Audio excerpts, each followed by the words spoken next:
14 جون 1826 کو بنی چری نئی فوج سلطان محمود کے خلاف بغاوت کر دیتی ہے، جس پر سلطان نے اس کی باغیانہ روایات کو ہمیشہ کے لیے ختم کرنے کے لیے عوام کی طاقت کو استعمال کیا اور عوام نے فوج پر حملہ بول دیا۔ اس کی چھاؤنیوں میں جا کر جنی چری فوج کو توپوں سے اڑا دیا اور فوج ختم کر دی۔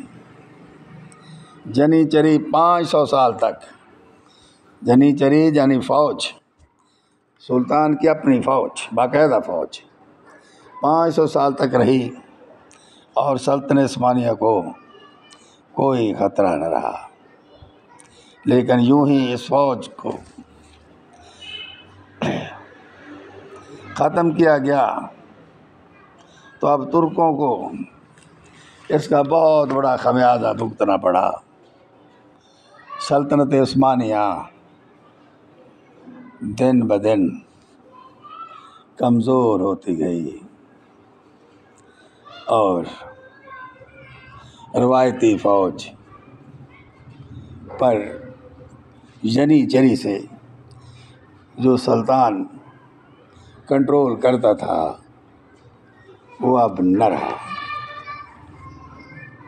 سلطان محمود ثانی نے عوام کی مدد سے فوج تو ختم کر لی، مگر اب سلطنت عثمانیہ کی حفاظت کی ضامن کوئی طاقت نہ رہی۔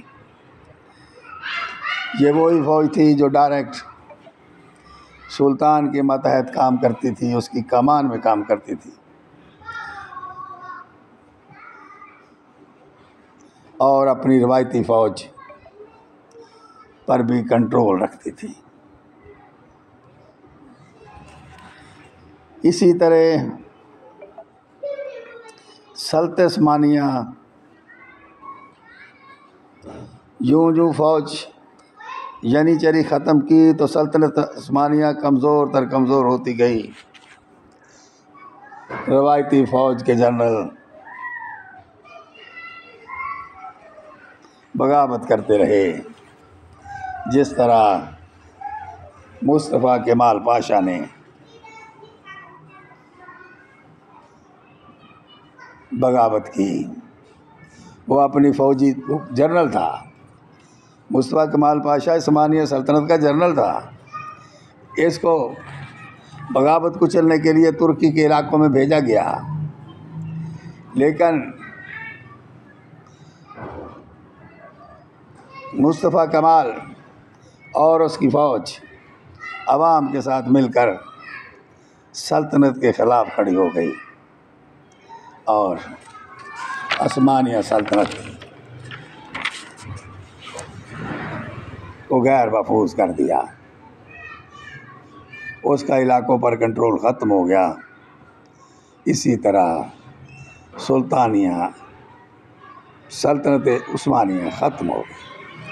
مورخ لکھتے ہیں کہ سلطان محمود عثمانی نے باقاعدہ جنی چری، باقاعدہ فوج کو ختم کر کے سلطنت عثمانیہ کے خاتمے کی پہلی اینٹ رکھ دی تھی۔